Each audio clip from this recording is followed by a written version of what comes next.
welcome to another Round the Rotary podcast with me, your host, JP Warren. And I want to thank everyone for tuning in today. We're recording this on March 5th, 2021. And before we get kicked off, I got to say that Round the Rotary podcast is brought to you by Capital Petroleum Consultants. CPC specializes in project engineering and well site supervision in all disciplines of the oil and gas industry. Contact us through www.capitalpetroleumconsultants.com to see what CPC can do for you today.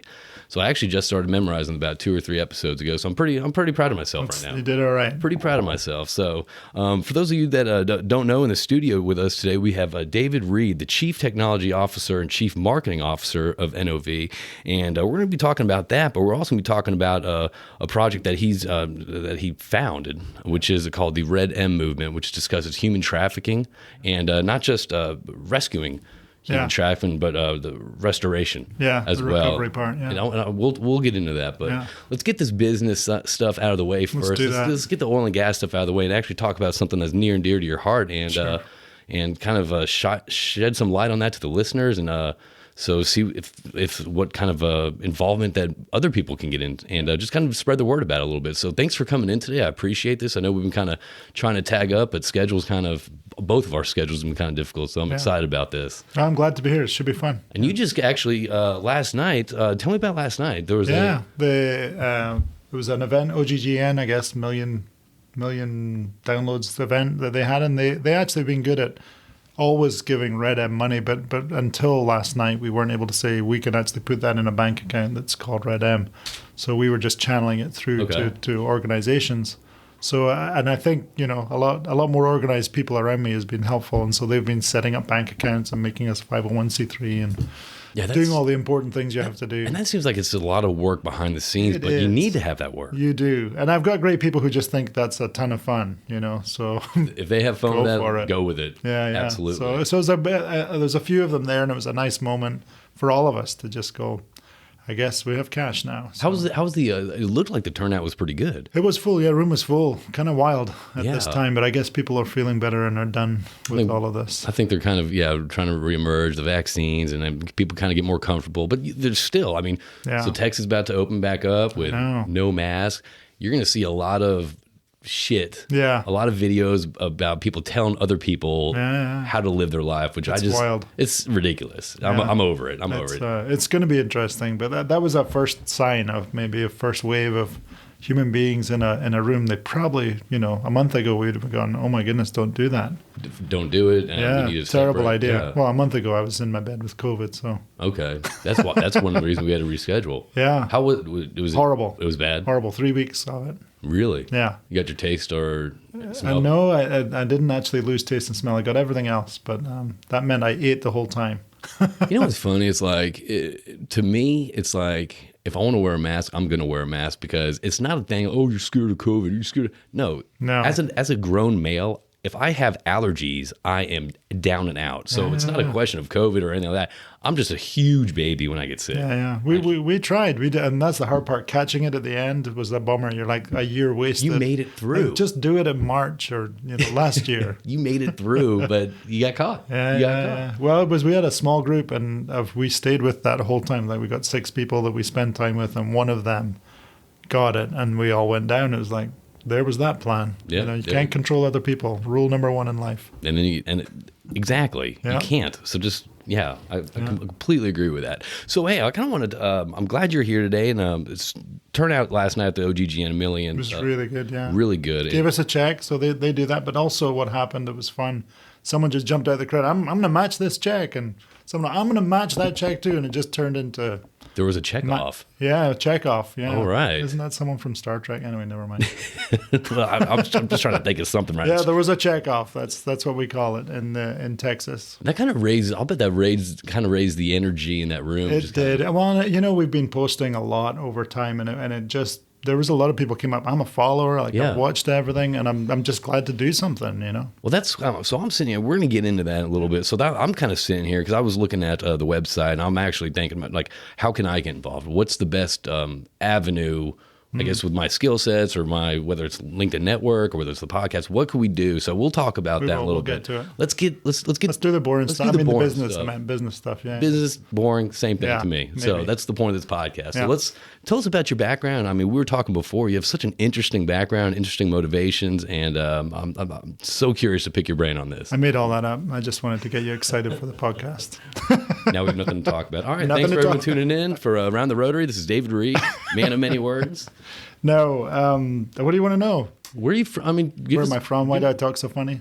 Well, everyone talks funny. Everyone talks. I think so, but I'm from Aberdeen, Scotland. Okay, so the home of grey. If you've ever been there, we invented grey. It's beautiful. It's very grey. 150 shades of grey. That's right. I grew up there. Probably around 21, I went to California. Okay. Because I liked a girl there and asked her to marry me, and she came back. We married in Scotland, moved to California, moved back to Scotland. So was she from California? Mm-hmm. She's a Valley girl. Okay. Not really, but I mean, she's from the Valley in LA. You can say Valley girl. Yeah.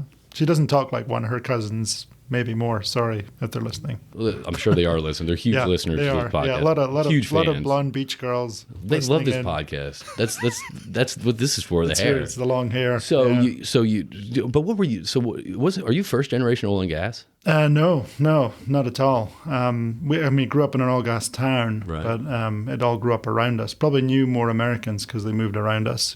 Saw them, but was not a fan at all. As it was happening, I was like, not me. I was really music and art, and I was like, yeah.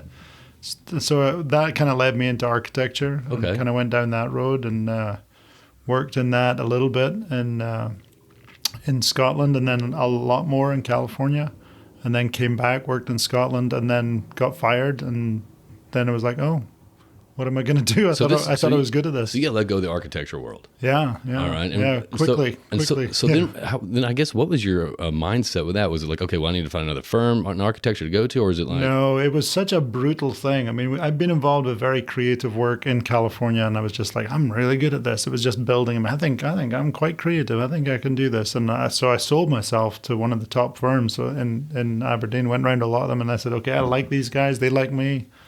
They had a project, and they're like, okay, we'll hire you. Work on this project. We're not good at nightclubs. You do it. You're a younger guy. And I showed them the design. They're like, yeah, okay, great. Here's a check. Don't come back. And it was just devastating. It was a bad moment. And I'm there with a 6-month-old child, my wife, and we had nowhere to live. We had no job. Like, we were sleeping on people's floors. Oh, shit moment. And we moved into government housing, which is a good, quick option in the UK. But 2 years we were living in, pretty rough environment. Okay. Yeah. Okay. And I just didn't know where I was going or what I was doing. And so I was like, I got to work. So a friend said, this might insult a few people, but he's like, you should do QA. Anyone can do that.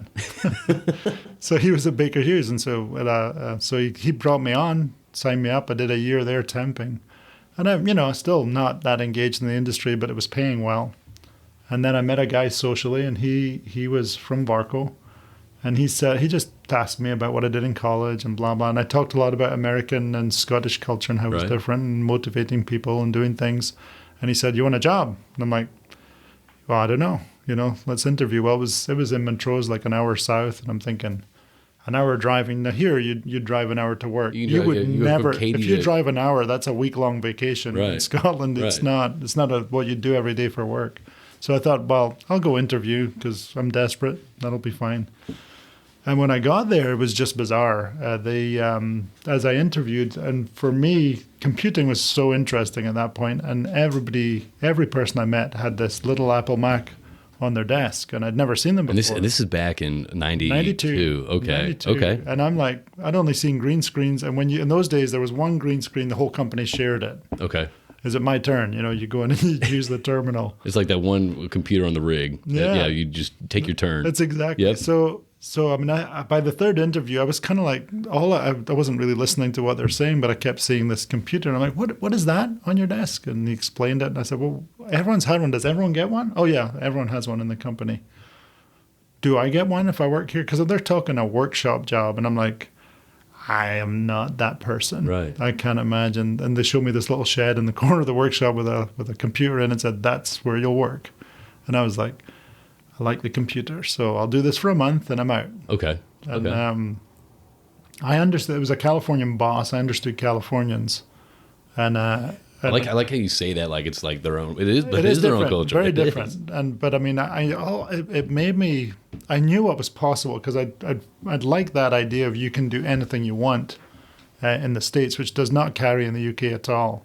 Like if you're not trained and belong and speak the right way and fit in, and do your time, which is a big thing there. You've got to have. You never can move up fast. That can never happen. So we had Nina, and I told you about Nina Spencer. She's from Scotland as well, and she moved from Scotland to the States, and she had the same observation. Oh, it's true. It's just, as well as the background you come from. So it matters in the UK, even though people say it doesn't. How you speak, and we grew up. Our families, both my parents were first-time college goers.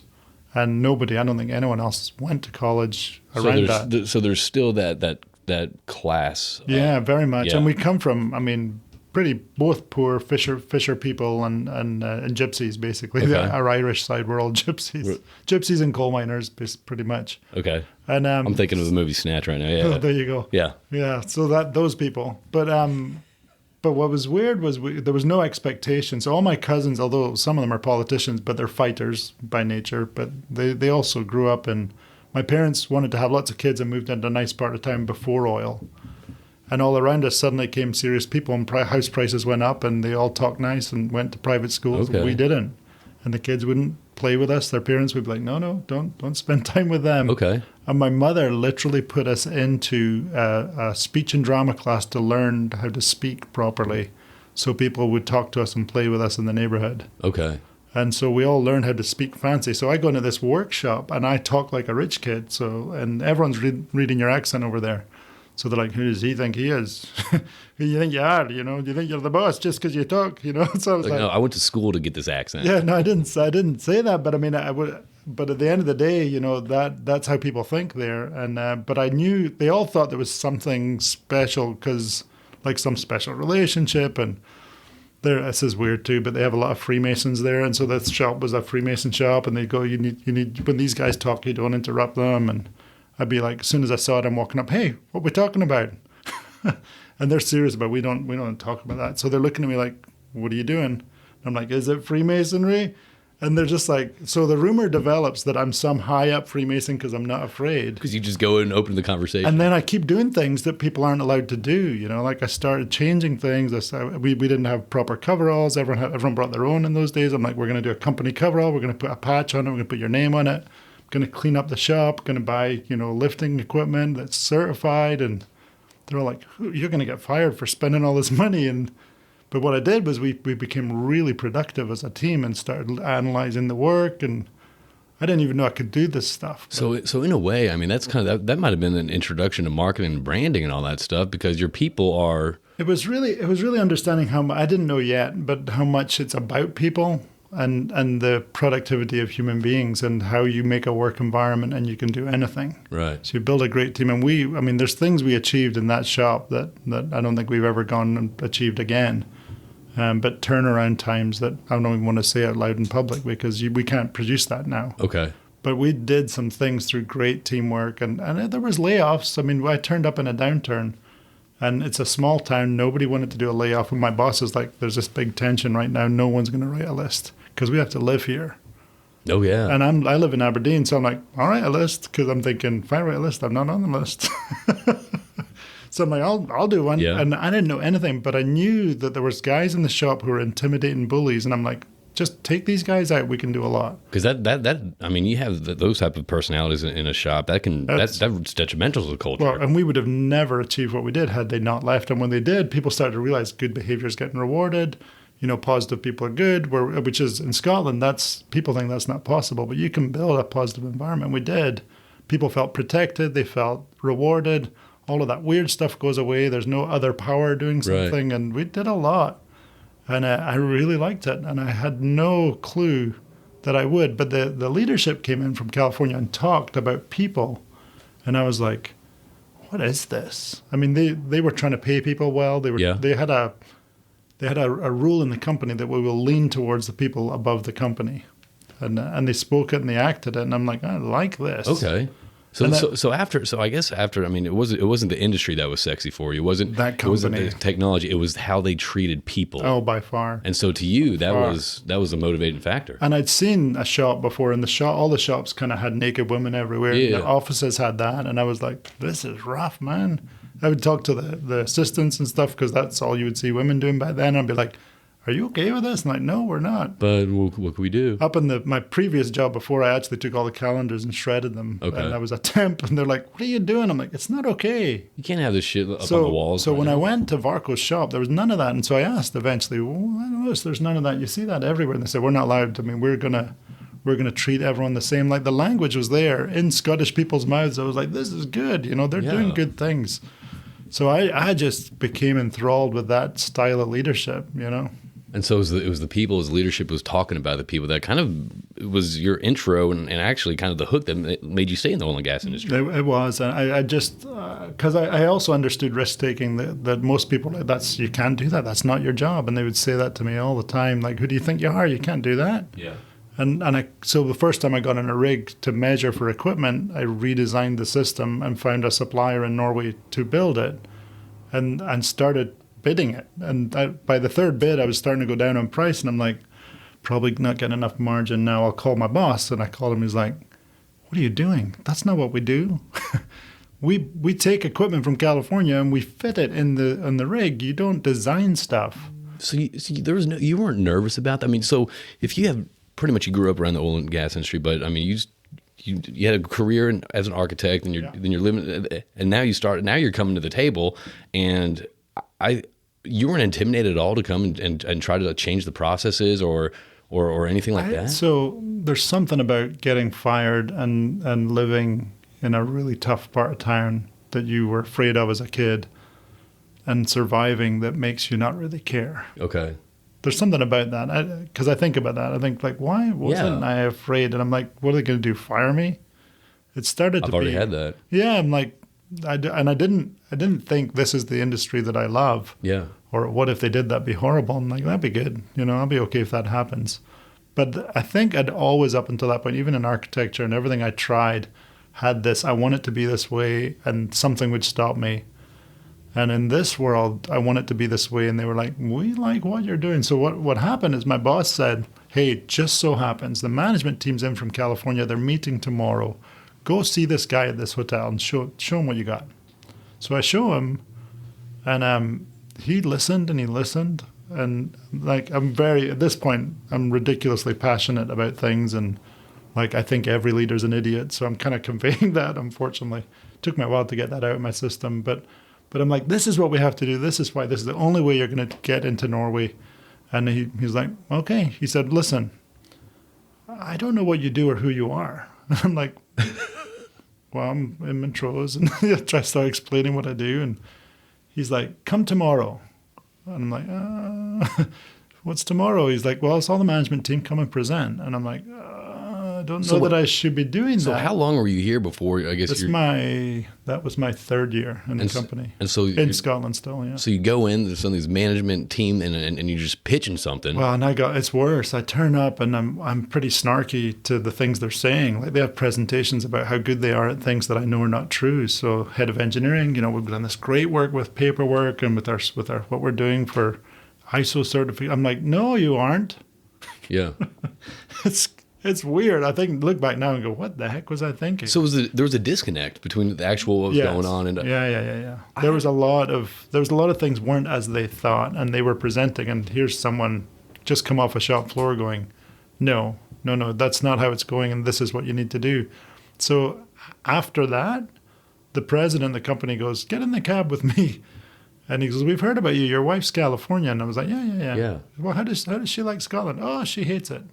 And he was like, really? And I'm like, oh, yeah. She literally hates it. Like, it's not good. Yeah. Remember, we've been living in tough conditions. Yeah. She's just like, why can't I go back to California?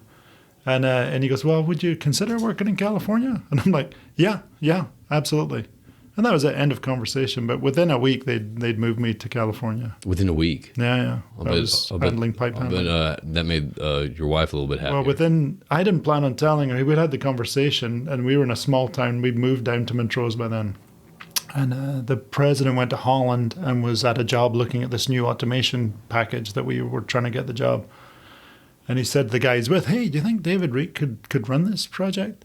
And he was like, that's a great idea. Well, so happens that guy is my next door neighbor in Montrose, calls his wife, both wives out hanging their washing outside. Yeah. Hey, Beth, you're going to California. Just like that. And we weren't. So it was a wild week. But basically, I called the guy I dealt with every day in California, and I said, hey, guess what? It looks like I'm getting this job. And so the next day I call him, and he goes, hey, guess what? I got that job. President's still away. He got himself the job. And I was like, no. My wife will kill me. No. Like, that can't work. So I called his boss, who was the guy I've met in the hotel. Yeah. And I said, listen, I really like I got told getting this job, told my wife it's really a nightmare. I need to come. And he's like, okay, you can have the guy's job who's taken that job, which was pipe handling, marketing, technical, like we were designing the equipment. The automated pipe handling. Yeah. I remember. We didn't have many then. We had like 4 or 5 systems. So it was the beginning of the idea. So you had an interesting point. Actually, I had a conversation with a gentleman named Chief Tozen yesterday about the disconnect between upper level management and also what's actually happening. Always, yeah. And I call it the top drive conversation. You know, the guys on the rig, the top drive breaks down, it sucks. And, they talks to his boss. His boss is like, "How is it?" Well, we got some downtime. Totally. It sucks. So let's not do. And then he has to relay that to the district manager. And that was my life with top drives. And it keeps up. Well, I just using this as an and it's like, oh, they're okay. They break down a little bit, but they're overall good. And then through the chain at the time, and they keep selling because both chains do the same thing. And that's the thing. It's just one of those things. And then it gets to the top, and it's like the CEOs. How's those top drives? They're perfect. Okay. Yeah. Put them in the entire fleet. So there is a disconnect. So someone in your position, I mean, as Chief Marketing and Chief Technology Officer of NOV, how do you ensure that you do have your finger on the pulse of what's going on? So going there, and it's hurt me because my life has been on airplanes, but I can't do it another way. Like, I go to the countries, you go to the shops, and Scotland's really bad at this, but generally people will tell you, and people don't know who you are. I love getting on rigs. When I was doing products, I'd always get on the rig with the new machine and just be some dude and go, hey, how's the machine? And you hear it. I mean, we made the perfect top drive. We really did. I spent, got about 100 different inputs on what's wrong with top drives. And we made this perfect machine. Costs twice as much, but doesn't break. You wouldn't have those conversations or inputs unless you actually went there and started shaking hands. When people don't do that, that drives me. If people, a lot of the engineers, so the nice thing right now is I run a drilling rig, right? So I have a facility with production facilities. I've got coiled tubing units. And I can bring anyone from the company in, and I have the crews. So we can tell you exactly. So we force people to hear the conversation because we are the customer. Yeah. We just did this geothermal test. And we've got robots on the rig right now. So we've got these industrial robots, pretty cheap, and we're like, it's pretty exciting. But they're tweaking them, trying to get them to work. They're not fully commercial yet. And I said, okay, next job, what's the plan? Are we using the robots? Are we not using the robots? And they're like, yeah, well, we'll be great. And I said, good. If you are not as fast as the crew, or which we still use a pipe handling arm up in the derrick, if you're not as fast, I'm pulling you off. And they're like, wait a minute, these people have grown up with doing this stuff. Right. Like, you've become like the customer. And I said, I haven't become like the customer. I am the customer. And if it doesn't work, it's coming off.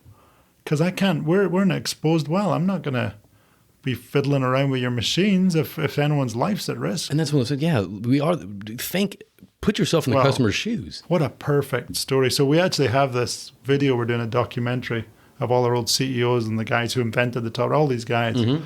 And they all tell the story of the customer's going to put up with it. We never could do live tests, so we had to live in the field, failing.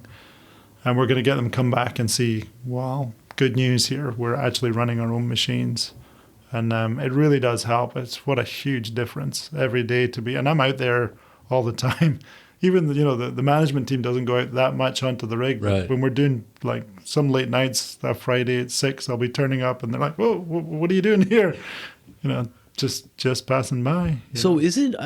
So it seems like your approach. Obviously, I don't know everything about any project and all that, but it seems like your views on a project doesn't fit the standard old school how we've been doing it. No, but I mean, I'm very different. But so how do you view whether it's a project or improving a task or what? Actually, logic. I mean, because a lot of times, logic, what makes sense, isn't always brought to the table. Well, but I did a lot of leadership development of our teams, and it's because of architectural thinking, it's a bit different. Really? That's why I had to change the machine in the first place on the rig, that I didn't know enough about it, or not an engineer, but had an engineer with me. And I'm like, it's funny, Norway made this law, and it's all about contextually seeing things. But Norway made this law because we made a machine that could handle up to 20-inch pipe. Okay. And so they said, that's it, it's law. Everything up to 20-inch. And so great on jackups and platforms. But I went on a semi. I've never been on a working semi before. And I was like, what is the big kind of O shape with the doors at the V door there? What is that? And they're like, oh, well, when the riser goes up 45 feet, it just bangs back and forth and it creates that shape. And I'm like, we're handling up to 20-inch and we're not touching riser and it looks that dangerous and you can fall off there? I'm like, this is crazy. Make something to handle the riser. You think this is simple. Make something to handle the riser. It can also handle the small tubulars. So that was kind of the idea.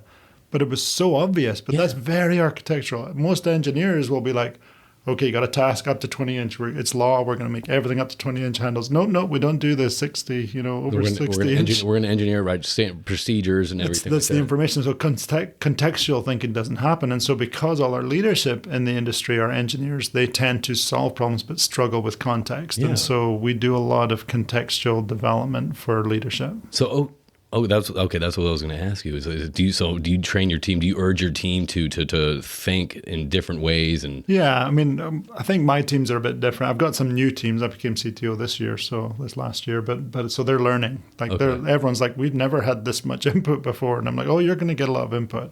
Because we're all going to grow, and if we don't grow, we're doing the wrong thing. So. You talk about putting a team together and solidifying that team. Once you start empowering your people, and you're gonna get the best results out of everyone. Well, and my team's we do quarterly review of your people. All get to vote on how they're doing and what they think, and we all get to see it, and it's all blind.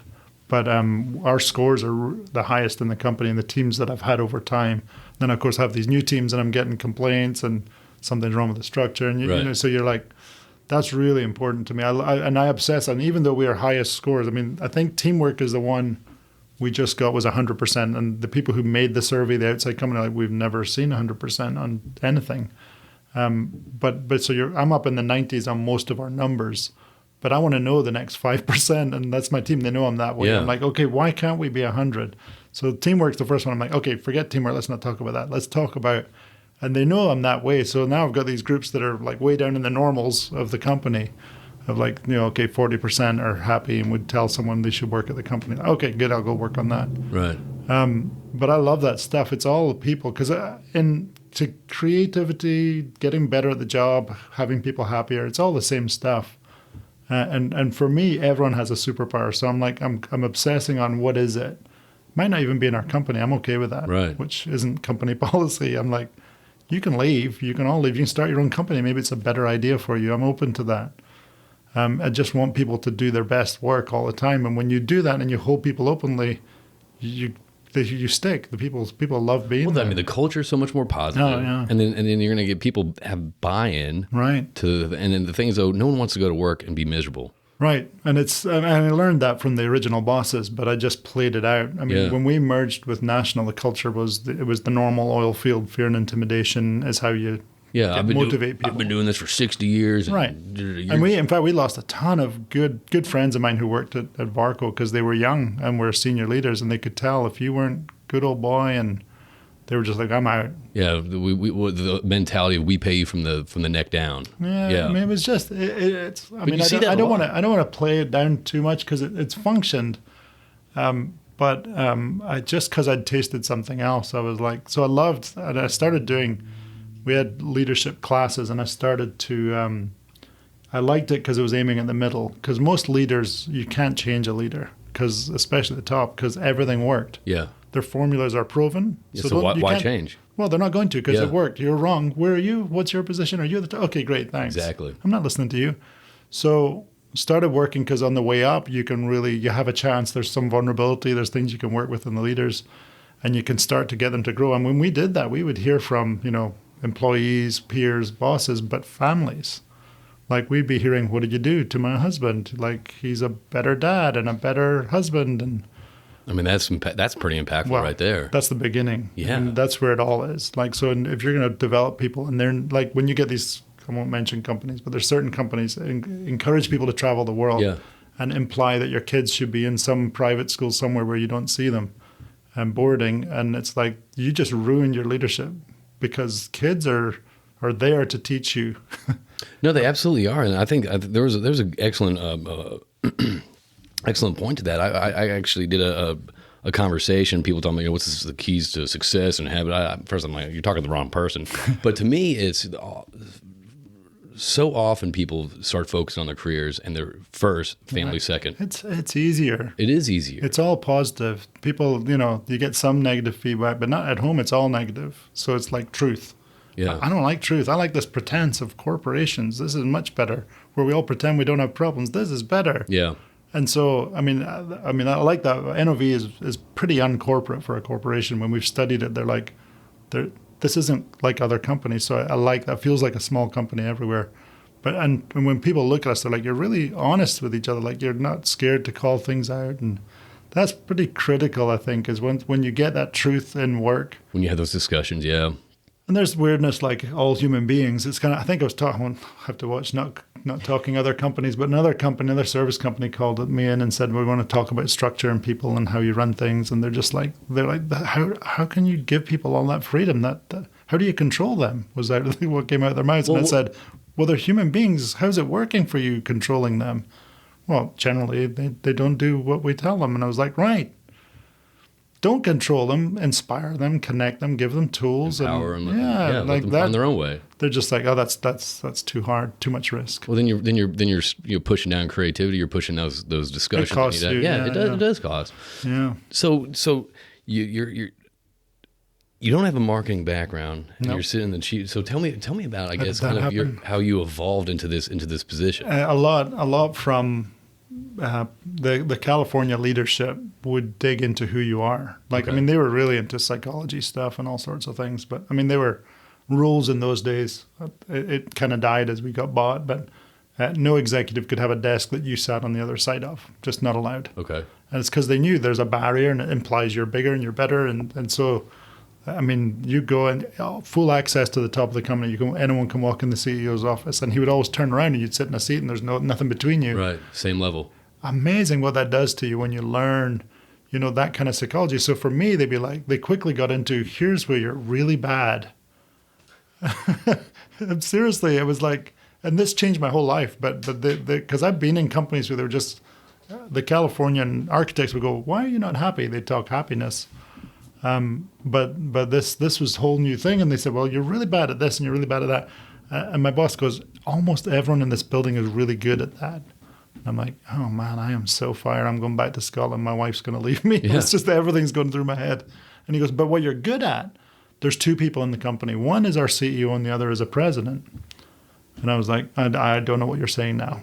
Because I've come from Scotland. It's like, what are you saying? Is this a good review or bad? Tell me. I don't know. Well, and of course I had no aspirations. So, naturally coming out of Scotland, you're not going to be aspiring to anything because you were brought up to just do your job and be glad you got one. Okay. And so I was very confused. And for a while, it made me this rotten person. I had like 3 years where I became very political and tried to make it happen for myself. You tried to fit a different mold than, I guess, your true path. Yeah, and they were watching it going, we don't know what you're doing to yourself. And my family, and almost cost me my family, those 3 years I worked so hard, did not connect. People visited us in California. I can't remember it. There are photographs, but I don't remember it. I just worked, traveled, worked, and was wildly successful with column wreckers. And we used to get maybe one to best year, maybe 3 or 4 rackers in a year. And I just dropped within a month about, I think it was 60 rackers on the company at high margin, like doubling the price they used to be. And no one believed it could happen. It was a deep water boom of the 90s. Yeah. And then I was broken. I was like, I'm out. I went to Schaefer. We bought Schaefer. There was new challenges, and I felt like I was done, but I was also just exhausted. What were you exhausted? I mean, what were you exhausted about? Was it trying to fit this role? Politics. Yeah. My boss came in to see me. It was like the third year, and he goes, what's bothering you? And I'm like, I just hate all this politics. And he goes, well, are you political? And I'm like, no, I hate it. He goes, you might be the most political person I know. And I was like, what are you talking about? I'm not. And he goes, okay, you're not understanding what I'm saying. Like, you have a perception of motive in people. And so everything you say, you're aware of that motive. Yeah. That's calculated and political. And it's terrifying for people. And so that's what I was like, well, that's all true. So I kind of had to go, okay, I'm going to have to choose to use that for good. And so I had to change because I created enemies. It was weird.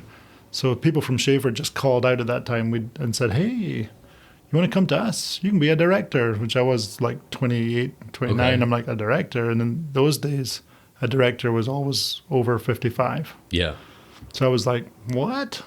Yes, I'll come and I'll do that.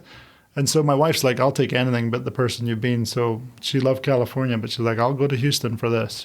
So historically, that role has been filled in by 50 plus or elder people. So you're this below 30 guy, and you're about to hop into this role. So were you nervous about the challenge? Were you excited? No. Were you just ready for a change? Well, I mean, why did you take on this role? Well, one was I was exhausted. I needed a change. So there's a part, and I don't usually tell the better story. I don't tell the exhausted story that much, but because opportunity was there. Yeah. In fact, when I chose Schaefer, everyone thought I was crazy. We bought this company. We used to call them number 4 of 3, and they'd been stripped of assets. They had a rough culture. And but I knew we'd sent one of the engineers from California in, and he'd come up with this new idea, and he was really struggling to get it out because the whole organism's like, no, we don't need new ideas. We don't need this is BOPs. We don't do anything. Don't rock the boat. 20 years without change. And in the BOP world, there's not Schaefer people. There's Schaefer, Cameron, Hydro people who shift around all the time between the 3, and they all make sure nothing changes. So like culture-wise, it was like this cesspit, and everyone's like, why are you going? And our CEO came to me on the thank you leaving do, and just went, this is the right place. I'm glad you're doing it. And which makes sense because I had a lot more, I didn't know at the time, I had a lot more in common with him of just, this is the right place to go. So you're going to Schaefer, and this is culture that hasn't changed in years. So you come in, I mean, so how do you attack and approach change? It didn't go well. I mean, that was my hard, it's funny, someone from the team, the people who worked for me then loved it because it was such an abusive environment. I changed that immediately built this bubble around them and protected the team and started developing them. To me, it was the worst years of my career, and I was successful but did not change Schaefer. I got us business against the whole system, so I was fighting the whole time. But I was starting to understand that I'd been, Fast Company was coming out, and all my friends were in Silicon Valley, and I was like reading all this stuff about how to get people to go fast and think different. Okay. So I was into it, and I turned up, and I thought I was going to change the world. And a bullying oilfield environment can crush you fast. It's literally like being in school as a kid and a bunch of people pummeling into you, and it just felt that way every day. So how do you? I mean, I guess what keeps you motivated to kind of? It was hard. Walk in the door. I was struggling with depression at that time. I was like, we're at a downturn, and like I was trying to work out what is all this. So it was tough. It was a tough era. That's why I don't think of it as the best era. I mean, we got good things done. People who worked for me never felt that. They didn't feel that from me. But the leadership from California, after about a year, came in and said, how's it going? I'm like, I'm trying to find a job in another company. And they were like, no, you shouldn't be doing that. And I was like, well, why not? I mean, this is miserable. Why would I want misery? I can't change it. I said, there's key people, maybe 5 of them who run the culture. And if you don't fire them, it's not going to work. Nothing's going to change. And they're like, well, you can't fire them, which is Varco rules. Nobody gets fired. Okay. Like people just are in the wrong job. They don't get fired. There aren't bad people. There are bad managers who need to learn.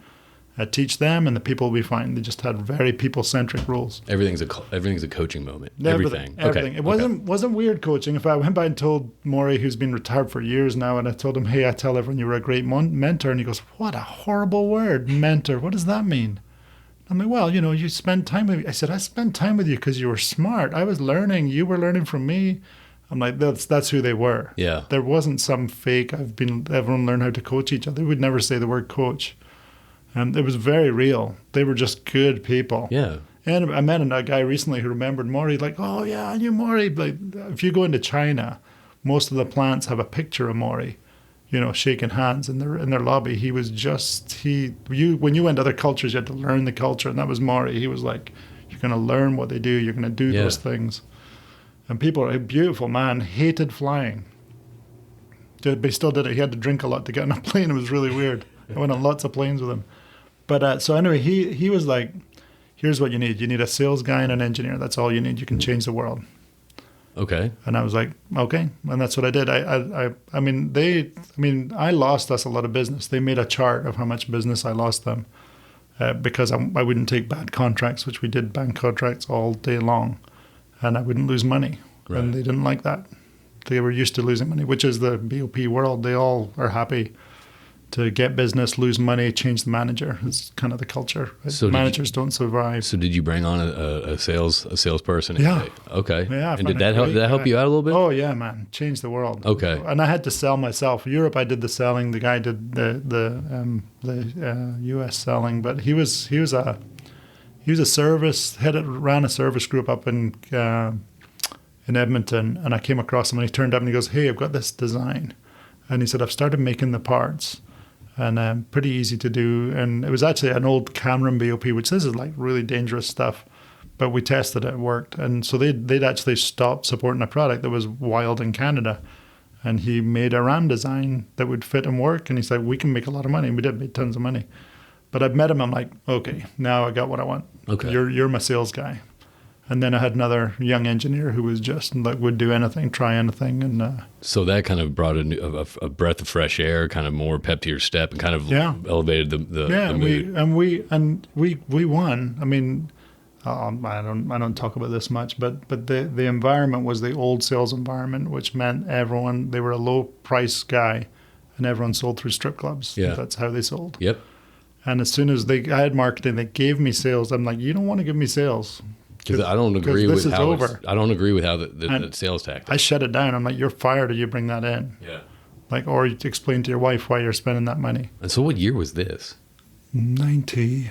That would have been 98, I think. Okay. All right. So you're coming in with this. Hey, look, that way of selling. Well, I'd never seen it, and in the Varco world, didn't happen as far as I know. I don't know if it did or didn't, but in this world, it was just life. And when I told them that, one older guy who'd been there a long time came in with a big receipt, and I sat him down and said, I don't know how you're going to pay this. This is a lot of money.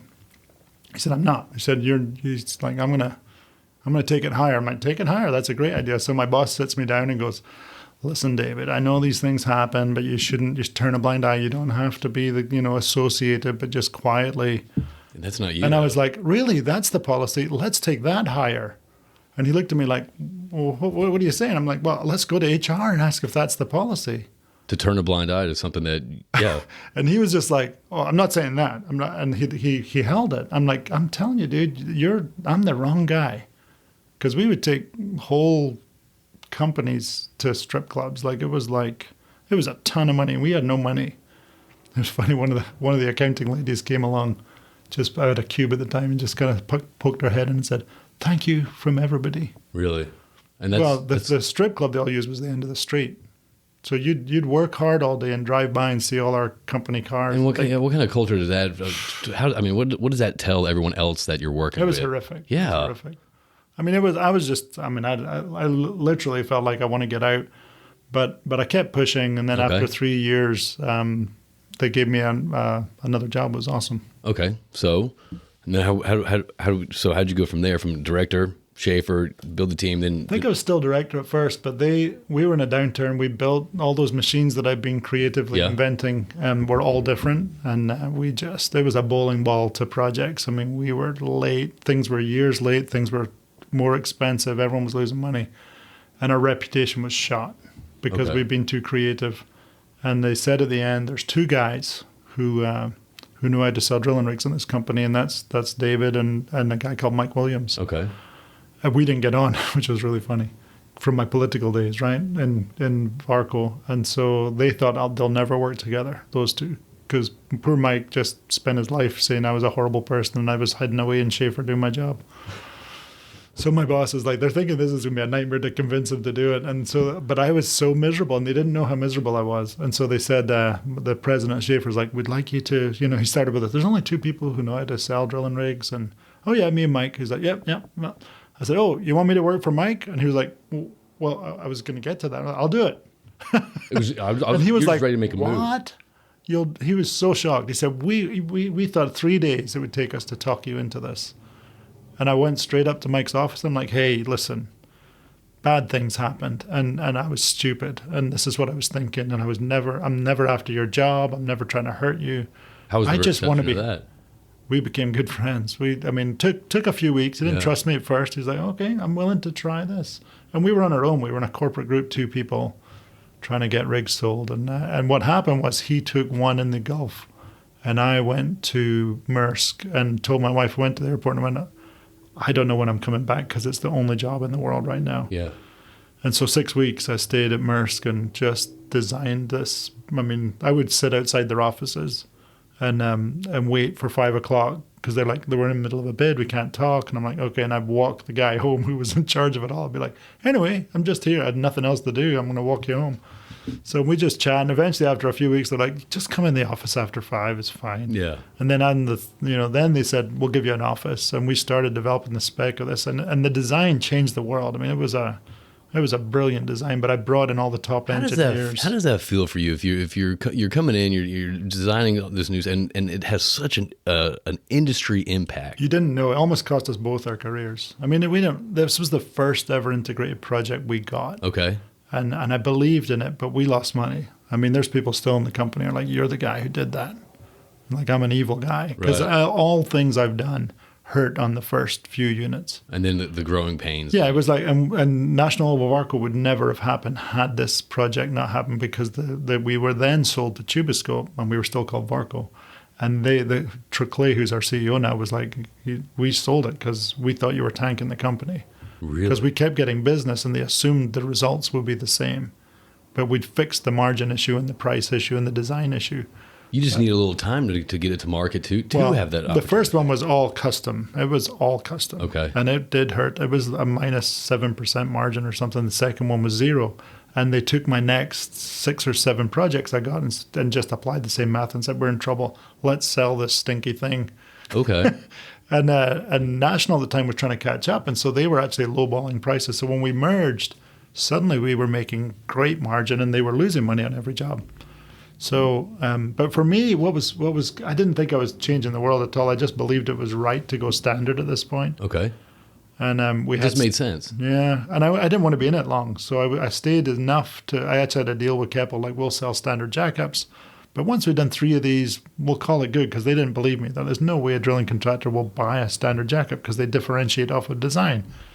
And I'm like, we can do it. I knew enough people, designed enough rigs. So people who were designing, building rigs were good friends, and they come and say, here's my design. You're like, that's a good design. Tell you what, look at this. What's wrong with this design? And there's a guy from Upfield, good friend. He's like, there's nothing wrong with that design. I said, what if I told you this design has more chance of on time, on budget than your design?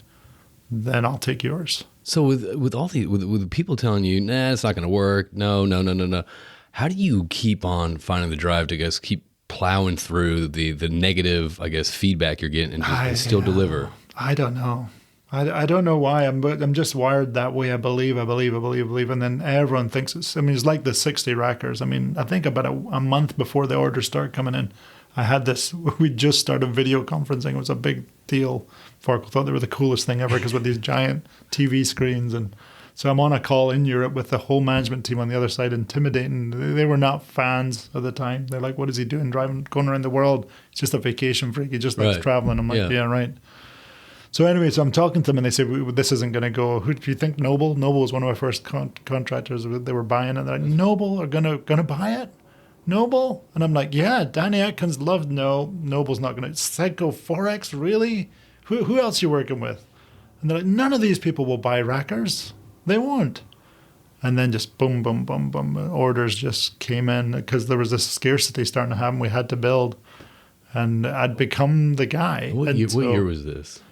That would have been in 97, Okay. maybe 96, 97. Okay. But it was, but that happened over and over again, where I just believed in something, and you did take no. Yeah, maybe I've been lucky. I don't know, but what happened was people believed in me. So the original Orange leadership were like, this guy's onto something. Like within my first year, the CEO and my boss were like, let's go to lunch. Tell us what's next. And I'd be like, what? You're smart guys. So I'd just tell them what I was thinking, and they'd be like, oh, that's really good. And so that kept happening. They saw something in me I didn't see in myself. Right. And so I really, and they kept encouraging me. So all the way through the Varco years, lots of encouragement. Then Tuboscope buys us, and I go see Clay, who knows that he'll be our CEO years later. And I draw on the board, this is why you'll make money at Packages. And he's like, I'm in. And started buying companies. And we did a bunch of deals. Okay. And then it started to not work. And Clay was like, I bet on the wrong horse. Let's just move this. Let's sell and merge with NOI. And then it proved out to be true. And it's funny, when Pete Miller hired me, I was like, that's odd. I don't really know Pete. I'm not with Pete. Had his friends. I wasn't in that club. But Clay said at the time, we always knew it was you. Because my bosses and different people at the time were like, yeah, we're doing this, we're doing that. And then when it went wrong, they go, it's him doing it. And then they go back to, oh, yeah, I did it. And I never thought of that they actually saw that he also had seen things in me. So that paid off to have people who, because to the rest of the company, I'm a madman, always. Right. I'm always a madman who wastes money and, comes up with crazy ideas that'll never work. And then like our Nova stuff, it's maybe 14 years old now. But people hated it. And then suddenly it makes money, it's making money, it's stable. I love it. That's my idea. That's my group. You're like, great. But I think with that, your personality and I get your motivators, and another thing too is I want to discuss is happiness. Yeah. I mean, but it seems like our industry you need that in our industry. You need different people that go against the grain, that think different, that look at projects differently, and look at why are we doing it this way? Oh, that's how we've always done it. Well, does it make sense? Yeah. So and Clay looks at it that way, that I'm the crazy guy they need. I mean, I measure on the opposite scale of everybody on the leadership team. That's a good balance, though. It is. Well, he knows that. He's like, because other jobs come up, and he's like, you could. He's asked me to go for jobs, and I'm like, you don't want me in that job, but I will do it because I get passionate about it. And then he's like, yeah, I don't want you in that job. Because I can't not have you doing what you do. So do you think it was your knowledge of all the products and the building the products and the new thing, or is it one of those things that you are creative and you... It's all. I did obsess. Like I obsess on new, and I consume fast. You know, I consume what it is. I understand it fast. So I think Pete used to always go, this is the only guy I know who knows all the different businesses we have. Yeah. And because I go in and that's an architect, right? Architects do not know deep in anything. They know a lot of it. I mean, we had one semester, 16 subjects. It's like 16 subjects. That's not reasonable. No, you're going to be an expert. You know a lot about, know a little about a lot. That's them. That's architects. So I am wired that way. I don't know if I don't think I was that good of an architectural designer or anything, but my creative skills aren't that good. But I have learned how to gather and build. And people has been a big part. Is like picking great teams, learning how to, I wore people. I had people in the old days would all say, I'll never work for you again. It's like, it's a nightmare. You set expectations home. And I just drove long hours and it took me a long time to learn. It's good things are going to happen. You just got to stop thinking you're the person making it happen. Yeah. And then you can calm down and keep taking a step forward every day. Yeah. Because when you're driving people, you think you're really driving everything. And then when you back off and realize the good things keep happening, it's like, oh, I just had an ego problem. That's the people, yeah. It's everyone. It's like, and good things work out. It's like there's, you have talent, and the less intense you are, the more you can start really understanding your superpower and what you can do with it. Yeah, once you relinquish a little bit of control, and once you push that control empowerment down, I mean, that's when you and you have to trust your people too. Right. And people, diversity is one of the worst things we are in this industry.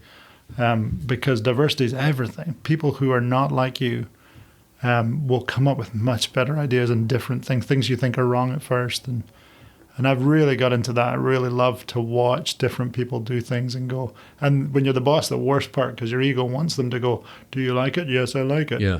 And you get caught into this, just you is running everything, as opposed to like a whole bunch of really smart, creative people are doing stuff. And then you learn to just sit back and enjoy it. So I've had to, some of the ones who've been with me a long time know that I'm unhappy about something. And afterwards I'll go, that's great, let's do that. And afterwards, like, you don't like it. And I'm like, I don't like it. Or it'll be either, but that's okay, because I could be wrong. Yeah, and if I stop that, you wouldn't have maybe another idea that's spurned off it. Right. So you're kind of running your teams kind of like a Silicon Valley tech company. Maybe. When you're I hope not. I've designed it not to be that way, because my friends in that are the most miserable people I know. Done amazing things. I'm just talking about you're letting people kind of do their thing. It feels like that, but I'll tell you, I went to, Disney and Pixar have been really helpful for learning team stuff, and Pixar is what everyone looks to for creativity. They kill human beings. There are zombies who they squeeze the last juice out of that person. And when you see these great environments that they make, where there's a garden, there's swimming, and there's a personal coach, and you know what that is? That's don't go home. That's what that is. Yeah. Don't have a life. We have sleeping pods here. Right. You go home and sleep. Exactly. And how cool is that? And they get young people, because young people will fire off of that all day and think that's the coolest thing ever. But then you find you're not a human being without friends at the end, or your family didn't work, and it's not cool. And so it's kind of a foundational theory that you can have use theory, where people hear, I'm going to use them to get something done, or you can have a growth theory. I've been given human lives. That's the most valuable thing now. So in the use theory, you're going to say, I have a job to do. I will apply the best person to the job and get the job done. That'd be great. Right. On growth theory, you'll go, I have some human people to grow here. I wonder what jobs I could give them that would help them grow. And it's not the same answer as the use theory, because they'll fail, some of them. You'll be giving them chances at things that they're going to get wrong, but it's really important that they learn that lesson. But it's also getting to know your people as well. Yep. Yeah. I mean, I'm always a fan of if those awkward silences when you're talking to someone, don't talk business. Talk personal. That's how you get to know and understand what motivates people. I have a guy who works for me. I won't say his name. It's not fair, but he just came aware. He was in one of our businesses that's really like, let's beat the other guy and make sure we win internally, and came into the team. And I'm like, so he goes and does an MBA, and then he gets a coach on the side, and the coach asks him, so tell us about the people who work around you. What do they do? This is talked about their jobs, and but tell us about their lives. I don't know. And then he came back in the office. It was one of his employees. Because I always look like I got no time. I've got no problem with time. I got nothing else to do. All right. I just, hey, what you doing? It looks like nothing, but it's years of learning how important that is. And so he saw me with one of his employees, and afterwards he went, "That's what you're doing, isn't it?" Yeah, that's what I'm doing. But he had to learn that, though. People are everything. So real quick before we transition into the stuff that's making impact right now in people's lives, I want to talk to you about you. Before we started recording, we discussed during different paths of your career. It was one of those things where you're like, I quit. I wasn't happy. I wasn't happy. And far too often in this world, it's the comparison culture. It's like, I want to be where he's at. I want to be where he's at. So you think I want to chase it to this. Once I get, director, once I get vice president, once I get this, that's when I'm going to be happy. That's when I'm going to be happy. You're wrong. Like once you keep on chasing that carrot, so you're wrong. Discuss to me happiness in how it should fit into a career. Well, everyone thinks that we're a good guide to happiness. Like we know ourselves and we know what makes us happy. Right. And now I'm going to go get it. Because people write books that say that. It's not true. Everyone who succeeded did not do it alone, did not have this vision at the beginning and follow through. There may be a couple, but generally, what the path is you need other people to tell you who you are. You need to get other input, and then you need to work out and try and go, what am I about, to find out what. And happiness was my guide. People thought, because by the time I got to Schaefer, I was out of the political game. Yeah. And the head of HR came and said, so what's next for you? And I'm like, I don't know what you're saying. Well, and so kind of like the Freemasonry thing back in the shop, everyone has a rumor. So their rumor, I learned years later, was they thought my wife was the CEO's daughter. That's why I have favor. Really? That's why I take risk and fight people and not afraid. Because everyone believes there's no way anyone would stand up to anyone unless they had protection. That's what they all think. So she's like, she thinks, obviously, I didn't know this rumor story, but she's like, what's next? Like, they're the golden child. And I'm like, I honestly just want to be happy. That's all I'm interested in. And I'd learned that from the beginning. And it's what, as you say, I'd exited playing in a band, I'd exited architecture, I'd exited a lot of things. And it was because it just was wrong, and like it wasn't working for me on a happiness scale, and I really wanted that, and it's been my guide. So when people, what do you want to do next, conversations, I'm like, I just want to be happy, and right now I am. When I'm not, I'm like, ooh, it usually means within 6 months a change is coming. I'm going to get ready. Yeah, you feel that itch. Yeah, and you don't make it happen. That's the worst thing you can do, is make your job happen, because then you're. What do you mean by that? Well, when you have that itch, a lot of people will jump at the first thing. Oh, I'm going to find, and they start to think, what's my best opportunity? Now you're convincing people that you're good, you're finding the right thing, and you're going after it. And the information that comes back to you is, you made that happen. I'm going to make the next thing happen. And there's an element to life. You didn't make anything happen. You make some, you influence, but the world is a very complex system. So you're better to go, something's coming, opportunity will come, and it's probably the right time. I've done enough in this job. I achieved something. I can say, okay, I've done good things here. It's a good time to change. Change so is it's more coming. looking internal versus looking at your environment and saying, well, I'm believing it'll come, and it always has. Like, every quick switch that happened, someone just suddenly turned up one day and said, hey, got an opportunity. I mean, I was right. I mean, these layoffs, man, I think the rolling layoffs, and how now it's really good friends who are brilliant. And I'd just gone through one of those, just told someone, and this is someone who could have retired and chose not to. He kept saying, if I work for you, I don't need to retire. If you're going to give me another job, I'll retire. And I'm like, cool, I love this. So we kept going. And then we got to a point where my boss was like, you're going to have to tell him to retire, like forced retirement, not as good a deal as he would have had all these other deals. And so that day I was like, man, I hate this, And the next morning my boss called, hey, guess what? Haggis decided to take a package. I'm like, first of all, you didn't offer me a package, so just bringing that up. And he goes, but I'd like you to do both jobs. And I was like, oh man, I want to do both jobs. You wanted to? Oh, so bad. This is the change. Oh, I loved it. I'm just like, couldn't tell people. I mean, you're in the middle of, COVID and everything else going on. So when did you take the CTO? Last April. Okay, so this is like 2 weeks into quarantine. Yeah. Okay. And but it was a bad day to a good day. It was like I would never have guessed it was coming. I'd asked for that job before when Hege got it, and I didn't get it. I was like, man. Someone said to me, hey, you should have thrown your hat in the ring. I'm like, there's no hat in the ring. Just so you know, if you didn't think of me, there's no hat in the ring. That's a crazy thought. Like, you don't understand human systems. Like, you either are thinking of me for a role like this, or you're not. Yeah. If I had to tell you something's wrong in my system, either you're not seeing what I'm doing, or you don't understand me, or maybe I don't understand me. Yeah. So how are you managing and handling, I guess, wearing both hats at such a large company? Absolutely. If you imagine, I spent years building such an incredible marketing team. Yeah. I mean, they don't need much help. They and when they think they do, they don't. They're good enough. There's things I can add value to.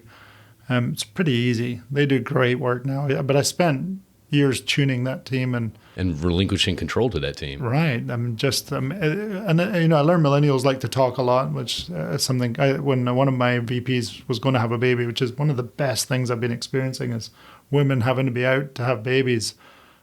Creates opportunity. It's been so great. People can jump in their slot. So the first time I did it, I'm like, I'll do your job, you go. Yeah. Then I was like, oh, that's a nightmare, because that's when I learned everyone wants to talk a lot. Like, oh my goodness, this is different than the past.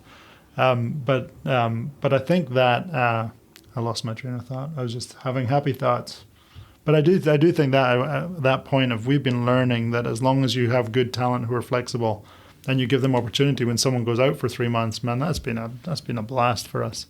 But talent, they're all so talented. I remember what I was going to say. So the lady who finally went on to take Cass's job after she went out, she stepped in, and she one of her meetings with her, she's like, okay, I'm thinking about doing this. How do you feel about that? And what do you think about this? And I kept going, okay, Alison, just let's stop. I really trust you. Like, I really, really trust you. And if you screw up, I got your back. We don't need to talk about this. Do what you think is right. She's like, oh, you're going to let me just do it? Yeah, absolutely. I can imagine how nervous that is, though. But to hear those words and support, it's like, and still true, and never really screwed up. I mean, like, not just so good, and it was true. I mean, I wasn't just making stuff up. Like, I really do it. You don't get it. And this is everybody. Everyone doesn't know what's inside them. And she came on at a pretty low level, and I was like, immediately went, oh my goodness, do you see what we got here? Like, we could put her high up fast. Yeah. And we didn't. We let her take a normal road, which is good to do. but you knew it was in there. I'm like, oh my goodness. So when she got to that level, I'm like, you don't understand, you're next in line for the job here, the next baby Cass had. It was like, of course you have that job. And then when she went out with a baby, someone else picked it up. Filled the role. And they all shine in it and love it, yet have to step back again. But now I've been given that, I've tasted it, I know what it is. So I've loved that. I've loved that whole process. But that team is so good. Like, they just surprise me and impress me all the time. So I've had to learn to say it because I'm Scottish. Like, I have this. You have to learn to say what? Well, something's good, I'll be like, it's not bad. That's good. And so when I watch them when new people came in, they'd say, yeah, when he said that's not horrible, that's approval. And they're like, what? So I had to learn to get American on it. And like, that's awesome. Hey, this man. is amazing. Good job, brah. Let's shift gears here because I've been following you on LinkedIn. I've been following redM movement on LinkedIn. It seems like, part of the show is discuss our industry and kind of get the people, the passions, and the personality behind the role, because far too often it's a stagnant bubble industry where you're an engineer, you're a salesperson, you're a supply person. It's one of those things. We all have a story. We all have passions. We all have this. And something that you started that I'm looking into was the redM movement. Can you talk to me about that a little bit? Kind of how, besides taking off the naked pictures on the wall in 1992, that seems like there was a start of it. The strip clubs. Oh, the strip clubs. How did I guess what? Tell me about the origins of this. Well, I didn't know anything about trafficking. We actually there's a story where we did do something that turned out to be in trafficking, but we didn't know at the time. So really where it starts is the kids are hitting late teens, and as a Scottish parent with my Californian wife who doesn't feel the same, I'm like, okay, kick them out the door. 17, see ya. What do you want to do? College, work? I don't care. See ya. Just not here anymore. It's time to grow up, bit different. So my wife's like, can we hold on forever? So right. we have that challenge. But I'm thinking I'm going to have to coach my wife out of this release of children.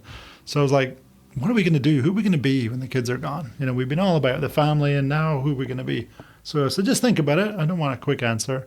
So she went to a conference and came back and said, human trafficking. And I was like, okay. Was this a random conference? I thought music. We're both songwriters. I'm like, I thought it was music, but human trafficking. Yeah, she went to a conference in Dallas.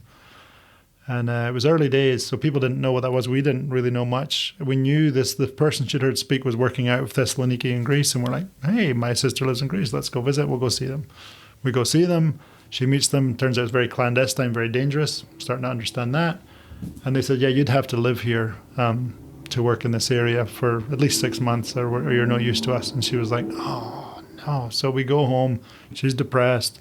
Houston Chronicle has an article about a 14-year-old getting taken and run through sex trafficking.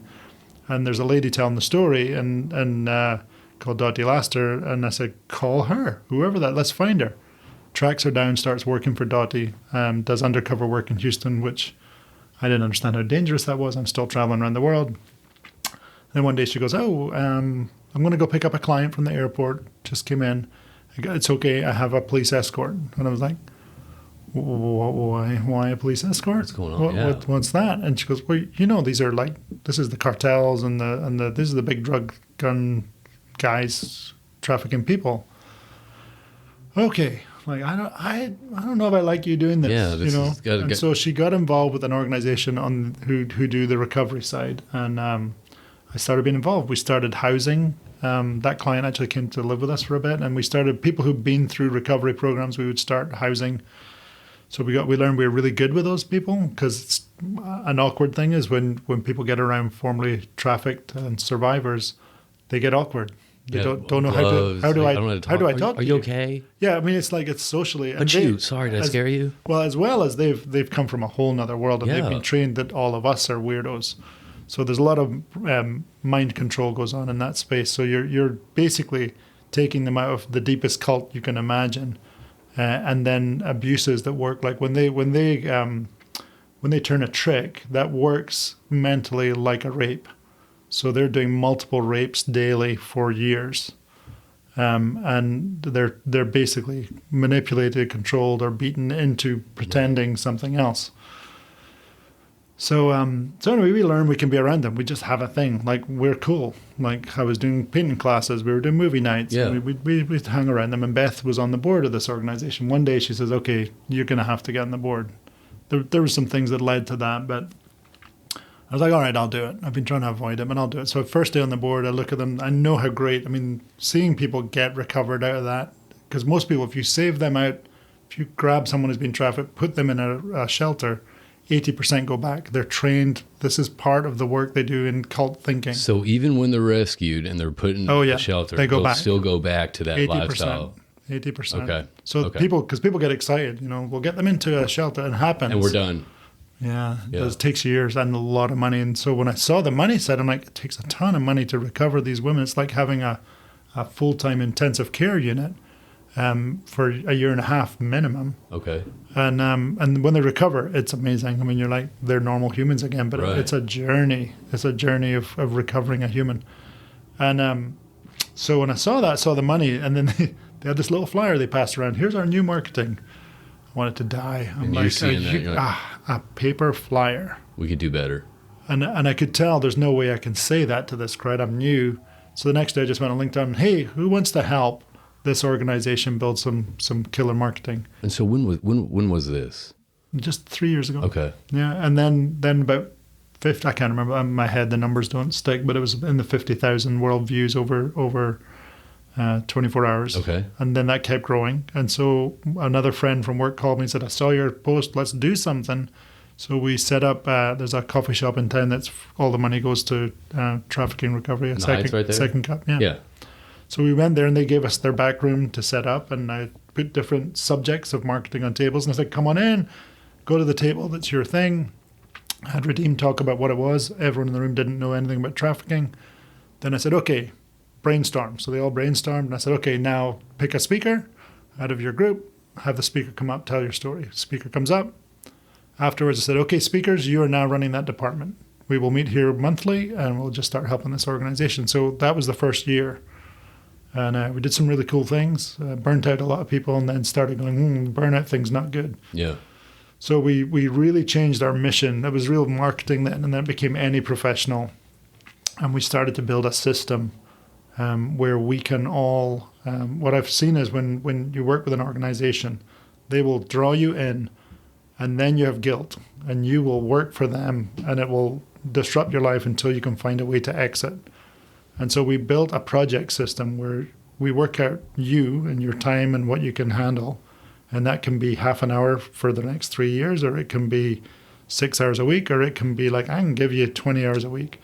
And it's when you get people, we try and put people what they love, not what they can do. Okay. So, or with people where they want to learn something, and there's someone else who's really good. I'd like to work with a film crew. Great, let's do that.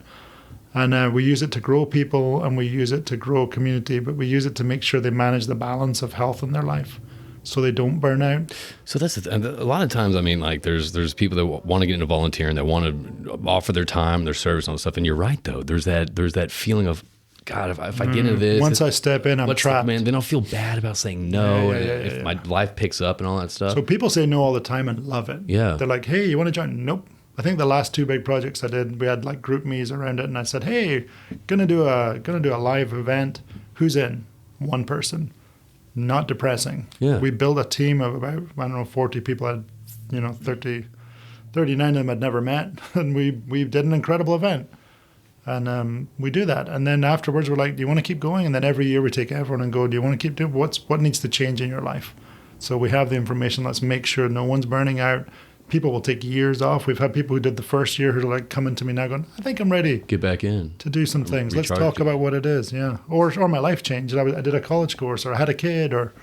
But this is one of those things that you're kind of meeting with everyone and saying, hey, look, love your help if you can. Yeah. Let us know what you can do, how long you can do it. And it's your call. I don't do that, which I was doing that. But no, but I have someone who just does. And there's someone who's good at that first conversation. Then there's someone who'll build a spreadsheet and like take that information and follow up. And so we have people doing lots of, I think there's about 100 people we've engaged in doing stuff. And we work with about 7 organizations right now. So I went to the redM, the website. I want to pull it up. So joinredm.com. Joinredm.com, I'm looking at this. I'm trying to think. Get involved. So Mm-hmm. I went down to get involved, and it's. I love how it's kind of, because I don't like doing. Let's 5Ks, standing in a booth for 5K. Yeah. But the thing is, though, it's kind of separated and layered into into types of work that fit your schedule. So there's some are I want to repost your stuff. Like that's really valuable to us. If that's all you got, I'm in. We have a president. I think she spoke on one of her videos lately. She opened the conference, did the opening talk. She's very creative. So when we're doing anything strategic, count me in. I'll be on the call and post on social media. That's all she does. She's the most busy person I know. Single mom running multiple, hydrogen company and different renewable stuff. Like just busy. But anything helps. But she's like, here's what I can give you. And sometimes she's like, can't give it today. We're like, cool. We'll take it. Yeah. So I see. There's ways to get involved in the redM movement. There's the event volunteer, and then there's professional with a purpose, and that's utilizing your networks. There's a fundraising champion for going to actually get. There's people who know people. Like I'm going to call the head of a company. I'm going to get sponsorship. Yeah, like I'm buddies with whatever. Yeah, and then there's the redM ambassador. Right. And so it's I want to have this conversation, and we'll carry this conversation after you about how I can get involved and my wife can get involved in something like this. But it seems like we're talking about industry advocates.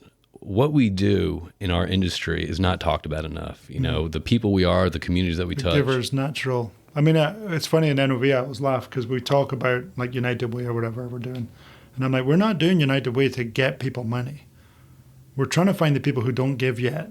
Which is not a lot. Most of our people give. All of our leadership team have things they do. No one made them do it. Right. Like I do redM. My boss does the sight and sound, and like we do stuff, and no one asked us. We're just made that way. And culturally, oil and gas is that way. We're givers. Like we love to do stuff for other people. Yeah. It's beautiful. You see it. If you don't tell someone, it's going to happen. So the fact is, redM, which is primarily a majority of oil and gas industry people, but it's also kind of you're acquiring other people in other industries, right? Oh yeah. Well, it wouldn't be.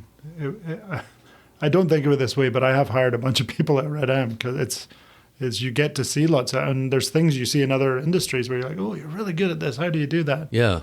It is fun. It's a great networking thing. And most people are really surprised to see oil and gas, as they always are. All my California friends are always like, you're the devil, but you seem nice. I knew you before you became the devil, so you can hang out. But that's the industry. Those are the conversations we need to have with people outside of our industry. Oh, absolutely. I mean, just because someone disagrees with you doesn't mean you can't have a conversation with them or be friends. It confuses their perspective that we just like to destroy the environment, which is what people... outside think. I'll show you. I'll send you a clip about this Bigfoot family that I watched with my daughters. It's insane. But I want to go back to redM real quick. So, discuss with me, I guess, the lives that are impacted with what y'all do. So, sometimes it's slow, but the when you see a recovery process, when a woman goes into that program like that, she starts off, that's my boyfriend, which they're brainwashed to believe, even though there's 9 women that he's out pimping. So that's my boyfriend. There's all this, and in fact, when you go in the house, there's a funny thing can happen where there's people working, and there's people who are obviously getting recovery. And as people get to the back end of that process, you can't tell the difference. Like they just seem like normal people. And what's weird is people think, oh yeah, this is like underprivileged, or it's not. I mean, we've had oil and gas exec kids taken. And it's not like they were stolen off the street. It's they have a boyfriend. And they fell into that. He bought them lots of stuff. Yep. That goes on for a year, and then suddenly they're gone. Oh, man, they ran off with their boyfriend. Police won't follow it. You're cool. And we've had to go in and get them out. But that's a good point. But normal. Like normal. There was one kid out of Sam Houston, and she was maybe 19. She'd be in her first year. When you see them, you're like, oh, my, how? But you have to watch cult shows. Go watch like NXIVM, go watch that stuff and see how normal people can be brainwashed by simple techniques, and they use these simple techniques on all the women. I mean, it's funny. I mean, or men and boys. Yeah, looking back, I mean, it's one of those things. Oh, that could never happen to me. That could never happen to me. But it's one of those things. Shocker. It's you know what I mean. Even if you look at like a previous relationship, you know what I mean. Like, oh my God, I can't believe I was in it for that long. Like, what was I thinking? I saw these red flags. I saw this. I saw this. Yeah. How come? It's like, how come you stayed in the relationship? It's like, because I didn't know any better when I was in that relationship. I'm not saying it's obviously as bad as trafficking. No, but that's what happens. They're playing on. They aim at teenagers. The 12 to 14s kind of there, and mostly in Houston. About 75% are U.S. They're not from other countries, right? Because they've found this rich ground in social media. The kids writing, "I'm sad today because I didn't get to do this." boyfriend reaches out or friend of friend reaches out, says, "Oh, you seem really good at that." Well, yeah, my parents didn't like it. It's on social media. They know. Yeah. And they build them up inside. They buy them things. And no, your parents, and they isolate them. Yep. Once they've isolated them, then they go, "Hey, life is great." And then suddenly there's an incident. And so there's various ways they can capture them. Some it's shame, where they'll film them and say, "Hey, I have a film of it." Yeah. Some just basic shame. I don't want people to know. Let's try it again. And so sometimes, "Oh, my friend, he likes you. He just wants to go on a date. Just go with it because he's going to pay us." Oh, okay, cool. Yeah. All sorts of things. But once they've got them in, sometimes with beating, sometimes not often drugs as much as you would think, because it ruins their product. They literally think of human beings as product. So drugs isn't the best idea because they want longevity of return on that investment. God, and it's like, it's a business, giant business, and it's right here. More illicit massage parlors, which is mostly international girls, in Houston than brothels. It's like times 3. It just seems like than Starbucks. So Starbucks, if you imagine that, every time you see a Starbucks, there's 3 brothels per that Starbucks. That are involved in human trafficking. It's pure human trafficking. We did a study years ago, just looked at it, because it used to be more public. Now the law has actually clamped them down on social media. But yeah, it's big here. It's really big. So how do you find these people that are in these circumstances? If you rescue someone who's been, within days, it's, that's something where a family member comes and you do something, and that's usually okay. You've not been deep in the abuse. But often it's exit we deal with, because when a family goes and recovers someone, they stole from that trafficker. Okay. Even though it's your own child. Yeah. So that gets weird. So in a lot of the cases, they're taking self-identifiers, which generally they don't know they've been trafficked. They go through a process to make sure they feel like they chose it. It's a really important thing psychologically for them, and so they keep. I can go for hours on how they do that, the technique. But ultimately, once they've passed that barrier, there's a belief, that they've chosen this thing. And so the recovery, self-identifying, is quite hard, for them to say, "I need to get away." Sometimes it's got so bad. We had a lady live with us for 2 years, and she had got to a point where the trafficker was just dialing up, "How much can I make you work?" And she wasn't sleeping. She'd been taken from San Diego to here, and she was working 24/7 on just seeing guys all day long, all day, all night. And so she finally broke and went, "I got to run," and ran and had a family member. And so sometimes they exit, but most of what we support is in that space because it's safer. When I had the early risk of, retribution that was going on around my wife's work, I kind of thought, let's play in the safer space where I'm not getting chased by traffickers. And I've been in that world. It's not good. They're scary connected. So yeah. It's not as fun as watching Taken, but no. I mean, we dealt with someone in Philadelphia, a trafficker, and far from us, but was posting pictures of us that he had people taking all the time to let us know that he was watching. So this is a way. So right now, I mean, you got some listeners out there thinking, "Holy shit, I don't want." That's right. That's crazy. But this is more of a safe side that people. We totally keep people away from that. Some people are like, "I just want to work redM. Keep me away from the organizations. It's just too sad. Yeah, I can't deal with it." That's which understandable. Is cool. I mean, as a father with a daughter, right? And then there's others who say, I want to do more on the organization side. And one of our kind of tenets is we are always up. Like there's no downer day with us. Like we're having a great time doing stuff that's good, and we try and cause that separation because it's a dark subject. It is. So people who get in this, and we studied this. Also can talk for hours on, but we studied why people don't get involved, and it's because of the fear of what it is.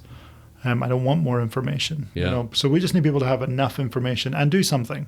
And if we can get everyone doing that, we will stop this, So the focus on redM is the restoration side of it. Yep. That's when they leave these whatever situation they're in and they build themselves up again. Right. Most people go to awareness. So most of the groups in Houston are either doing awareness or candles or something. They do things. But most of those have funding and have things going on in the government, things happening. But our local government said when it comes to restoration, we're out. Like they know it's too much money, too difficult. And that's the problem. Okay. That's where the money's needed. Awareness is great. We do stuff with people who do rescue. We do all that. But recovery is the hard work. So that's why we stick after that. So redM is a company that works with other various. We work with multiple. We have about 7 right now. We do ranging in types. Different types of things. But I'm about to have lunch with a lady who was trafficked for about 8 months, and now she's years out, and she talks about it, and so she has an organization that's working on how to get them to work, because the traffickers make sure that they get a conviction for prostitution. That way they can never work again. They can work at Starbucks, that's it. God. They can't. If some of them are trained, college trained, and still can't work because background checks. That is tragic to hear. So what right now, what can people do that are listening right now? They're maybe curious about either number one, finding more information about redM. Number one, they can connect with you on LinkedIn. LinkedIn, I'm wide open with people. We have a YouTube channel, which is Join redM. Okay. If you go to that, there's tons of videos. We did a summit in October, and there's 10 speakers. There's podcast interviews and videos of them speaking about their organizations, and I speak about what redM is. Okay. And then reach out, and we have people, if you're interested, we'll do an early assessment. We will not ever push you into something you don't want to do. We will not hold you long. It's let's just test it. See what you can do. It's okay to say no. And if you want to repost, please repost. That does, and like and follow our channels. So awareness is probably the biggest. It's really important. Tool. And language, developing a language to talk about it without freaking people out. Because when you learn too much, you talk too much, and now no one wants to be your friend. Yeah. It's most anti-trafficking work creates activists. We don't want activists. We just want awareness. We want people to know and have a language so that it's in our normal life. Because if the choice is do my job or stop my job and now do something, most people are going to do their job. Yeah. And so that's not the choices. This choice is I'm going to dip in and I'm going to have a language. I'm going to post. I'm going to learn about it. And I'm going to share and let people know in a way that's not freaking everyone out. So that way you're comfortable with as much as, as much as you want to get in the pool or not. Correct. Okay. But we try and, it's like you can go deep and learn all about it, and you will want to run in and save people. Right. Because you drive by it every day. If you see a massage parlor, tea shop, anything open after 10 o'clock near your house, you know what it is. It's a brothel. Okay. It's not that. It's not what it says it is. Do you have anything else that you'd like to share with us regarding redM or get involved or the industry? I'd like anyone to get involved, even if you find I'm just going to post stuff or learn. I think some involvement's good. That's about all I got. Okay. David, I appreciate you coming in, and obviously we could be sitting here talking for hours, but I know you have a lunch, and we're coming up on an hour, 30 minutes, but I truly enjoyed, first off, hearing the creative side of your past and your career path, but more importantly, I really enjoy hearing about this, and I'd love to have you on again, maybe sometime in the future and all that stuff, so we can just, again, talk about, I guess, the cause and kind of what's evolved and where you need support, what's just whatever things that are going on. Yeah, I mean, by then maybe we'll have about 10 downloads on this, not a million like OGGN, but I appreciate you coming in again, everyone. This is David Reid, the Chief Technology Officer and Chief Marketing Officer for NOV and the founder of redM, and please check out their website, joinredm.com, and just poke around to see if there's if that's something that you could help out, learn something more, or maybe pass it on to someone that maybe would want to help out more than you. So, David, I appreciate your time, and I wish you, thank you for doing that work. Thank you for doing such an impactful thing, not just for our industry, but also for the community and the lives of so many people. So I appreciate that, and I look forward to seeing what we can do, and we'll have a chat after this real quick. Great. All right, buddy. We'll talk to you soon, and thanks for tuning in, everyone, to Round the Rotary. And again, check out redM, joinredm.com, and link up with David on LinkedIn. Yeah. He'd love to chat. So, all right, we'll talk to everyone soon, and have a great day, everyone.